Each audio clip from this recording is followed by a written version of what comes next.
সরকার পতনের ১ দফা আদায় সর্বাত্মক অসহযোগের ১৫ দফা নির্দেশনা। একের পর এক কর্মসূচি ঘোষণা করেছে বৈষম্য বিরোধী ছাত্র আন্দোলন। এরই অংশ হিসেবে ৪ আগস্ট রোববার থেকে সর্বাত্মক অসহযোগ কর্মসূচি ঘোষণা করা হয়েছে। এসব কর্মসূচি বাস্তবায়ন ও চলমান এই আন্দোলন সফল করতে ছাত্র জনতার প্রতি জরুরি নির্দেশনা দিয়েছে বৈষম্য বিরোধী ছাত্র আন্দোলন। সমন্বয়ক আসিফ মাহমুদ এসব নির্দেশনা দেন। তিনি সামাজিক যোগাযোগ মাধ্যম ফেসবুকে একটি পোস্ট দিয়ে ১৫টি দিক নির্দেশনা দেন। জরুরি নির্দেশনাগুলো হলো: কেউ কোনো ধরনের ট্যাক্স বা খাজনা প্রদান করবেন না। বিদ্যুৎ বিল, গ্যাস বিল, পানির বিল সহ কোনো ধরনের বিল পরিশোধ করবেন না। সকল ধরনের সরকারি বেসরকারি প্রতিষ্ঠান, অফিস আদালত ও কলকারখানা বন্ধ থাকবে। আপনারা কেউ অফিসে যাবেন না, মাস শেষে বেতন তুলবেন। শিক্ষা প্রতিষ্ঠানসমূহের কার্যক্রম বন্ধ থাকবে। প্রবাসীরা ব্যাংকিং চ্যানেলে কোনো ধরনের রেমিট্যান্স দেশে পাঠাবেন না। সকল ধরনের সরকারি সভা, সেমিনার আয়োজন বর্জন করবেন। বন্দরের কর্মীরা কাজে যোগ দিবেন না। কোনো ধরনের পণ্য খালাস করবেন না। দেশের কোনো কলকারখানা চলবে না। গার্মেন্টস কর্মী ভাই বোনরা কাজে যাবেন না। গণপরিবহন বন্ধ থাকবে, শ্রমিকরা কেউ কাজে যাবেন না।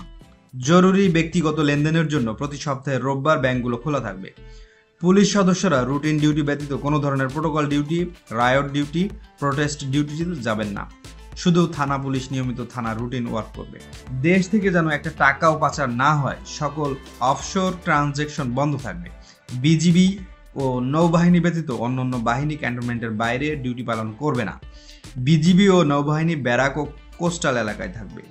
আমলারা সচিবালয়ে যাবেন না। ডিসি ও উপজেলা কর্মকর্তারা নিজ নিজ কার্যালয়ে যাবেন না। বিলাসদ্রব্যের দোকান, শোরুম, বিপণী বিতান, হোটেল, মোটেল, রেস্টুরেন্ট বন্ধ থাকবে।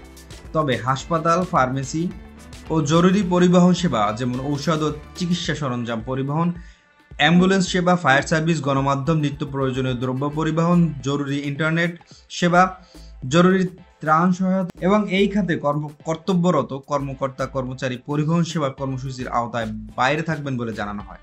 এছাড়াও নিত্য প্রয়োজনীয় দ্রব্যের দোকানপাট সকাল ১১টা থেকে দুপুর ১টা পর্যন্ত খোলা রাখার কথা জানানো হয়। এর আগে ২ আগস্ট শুক্রবার এক ভিডিও বার্তায় বৈষম্য বিরোধী ছাত্র আন্দোলনের অন্যতম সমন্বয়ক আব্দুল হান্নান মাসুদ একই কর্মসূচি ঘোষণা দেন। বৈষম্য বিরোধী ছাত্র আন্দোলনের সমন্বয় কমিটি বর্ধিত করা হলো।